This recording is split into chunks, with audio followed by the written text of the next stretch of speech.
Hi అండి అందరికీ. కూరగాయల్లో రారాజైన వంకాయతో ఏ కర్రీ ప్రిపేర్ చేసినా చాలా బాగుంటుంది. వంకాయని ఇష్టపడిన వాళ్ళు ఉంటారా? చాలామంది ఇష్టంగా తింటారు. నాకు కూడా ఫేవరెట్ వెజిటేబుల్ అండి వంకాయ అయితే. వంకాయని ఈ విధంగా స్పెషల్గా ప్రిపేర్ చేయండి, ఇంకా ఇష్టంగా తినేస్తారండి. గుత్తి వంకాయ ఫ్రై అనమాట. మనం ఈజీ ప్రాసెస్లో త్వరగా కూడా కంప్లీట్ అయిపోతుంది అనమాట. మనకి 20 మినిట్స్ లోపలే ఈ ఫ్రై అనేది రెడీ అయిపోతుందండి. చాలా ఇష్టంగా తింటారండి తినని వాళ్ళు కూడా. ఇప్పుడైతే స్టార్ట్ చేసేద్దామండి. ముందుగా అయితే వంకాయలను అయితే తీసుకుందాము. వంకాయలు తీసేసుకొని ఘాట్లు అయితే పెట్టేసేసుకుందామండి. పుచ్చులు ఏమన్నా ఉన్నాయేమో చెక్ చేసుకుందాము. నేనైతే ఈ విధంగా అయితే ఘాట్లు పెట్టేసేసుకుంటున్నాను. మనకి ఇష్టం వచ్చినట్టండి. మనం ఇప్పుడు గుత్తి వంకాయ కర్రీ ప్రిపేర్ చేసుకుంటాం కదా, ఆ విధంగా కూడా కట్ చేసుకోవచ్చు. నేనైతే ఈ విధంగా అయితే కట్ చేసుకుంటున్నాను. మనకి పుచ్చులు ఏమన్నా ఉన్నా ఇట్టే కనిపిస్తాయి అన్నమాట. కట్ చేసేసుకొని సాల్ట్ వాటర్లో అయితే వేసేసుకున్నాము.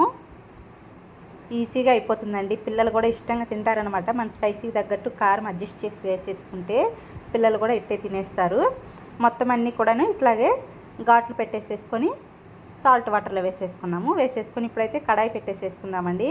కడాయి పెట్టేసేసుకొని ఆయిల్ అయితే ఒక 3 స్పూన్ల వరకు ఆయిల్ వేసేసుకుందాము. కొంచెం ఆయిల్ ఎక్కువే పడుతుందండి. 3 స్పూన్ల వరకు ఆయిల్ వేసేసుకుంటే సరిపోతుంది. ఆయిల్ వేసేసుకొని ఆయిల్ హీట్ ఎక్కిన తర్వాత ఇప్పుడు మనం ఘాట్లు పెట్టుకున్నాం కదా, ఆ వంకాయలన్నీ వేసేసుకుందాము. 1 బై 1 వంకాయలన్నీ వేసేసుకొని మూత పెట్టేసేసుకొని మగ్గిచ్చేసేసుకుందామండి. ఈలోపు మనమైతే దానికి స్టఫ్ని అయితే ప్రిపేర్ చేసుకుందామండి. పల్లీలు, పుట్నాల పప్పులు, పచ్చి కొబ్బరి అయినా పర్లేదు, ఎండు కొబ్బరి అయినా పర్వాలేదు, వెల్లుల్లి రెబ్బలు, 1 స్పూన్ జీలకర్ర అండి.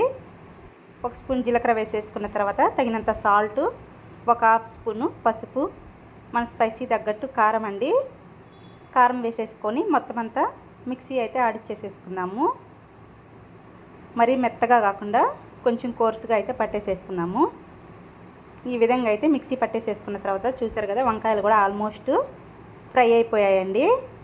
ఇంక ఇప్పుడు ప్లేట్లోకి అయితే తీసేసుకుందాము పక్కకి. వంకాయలు త్వరగా కుక్ అయిపోతాయి కదా. ఈ విధంగా కలర్ చేంజ్ అయ్యే వరకు మనమైతే ఫ్రై చేసుకొని పక్కన పెట్టేసేసుకొని చల్లారిన తర్వాత ఈ స్టఫ్ని అంతా వంకాయలు అయితే పెట్టేసేసుకుందామండి. అన్ని వంకాయల్లో స్టఫ్ని అయితే పెట్టేసేసుకుందాము పక్కకి.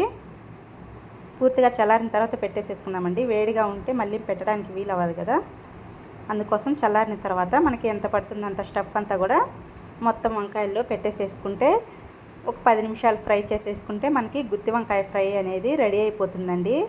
చాలా బాగుంటుంది. అందులోనూ ఈజీ ప్రాసెస్ అనమాట. ప్రాసెస్ కూడా లెంతీ కాదండి అసలు. ఇంక ఇప్పుడైతే కడాయి పెట్టేసేసుకొని మొత్తం అంతా స్టఫ్ పెట్టేసేసుకున్నాం కదా, ఇందాక ఉన్న ఆయిలే సరిపోతుందండి. ఇంకా మళ్ళీ వేరేగా ఆయిల్ అయితే వేయాల్సిన అవసరం లేదు. ఇంక ఇప్పుడు అదే ఆయిల్లో స్టఫ్ చేసుకున్న వంకాయలన్నిటిని కూడా 1 బై 1 మొత్తం కూడా వేసేసుకున్నాము. వేసేసుకొని స్టవ్ని మీడియం ఫ్లేమ్లో అయితే పెట్టేసేసుకుందామండి. ఇంకా మిగిలిన స్టఫ్ అంతా ఉంది కదా పొడి, ఆ పౌడర్ కూడా మొత్తం అంతా కూడాను వేసేసుకుందాము. వేసేసుకొని మొత్తం అంతా ఒకసారి మిక్స్ చేసేసుకొని మూత పెట్టేసేసుకొని ఒక 10 నిమిషాల వరకు మగ్గిచ్చేసేసుకుందామండి లో ఫ్లేమ్లో. చాలా బాగుంటుందండి. మనకి పల్లీలు ఫ్రై చేసుకున్నా ఒకటే, పల్లీలు ఫ్రై చేయకున్నా ఇబ్బంది ఏం లేదండి. మనకి ఇప్పుడు 10 నిమిషాలు ఫ్రై చేసుకుంటాం కదా, ఆయిల్లో ఫ్రై అయిపోతాయి అన్నమాట. టేస్ట్ అయితే చాలా బాగుంటుంది. చూసారు కదా, ఫైనల్గా అయితే ఫ్రై అయిన తర్వాత గుత్తి వంకాయ ఫ్రై అయితే రెడీ అయిపోయిందనమాట. వేడివేడి అన్నంలో వేసుకొని తింటే చాలా టేస్టీగా ఉంటుంది. రెసిపీ నచ్చితే లైక్ చేసి, షేర్ చేసి, సబ్స్క్రైబ్ చేసుకోండి.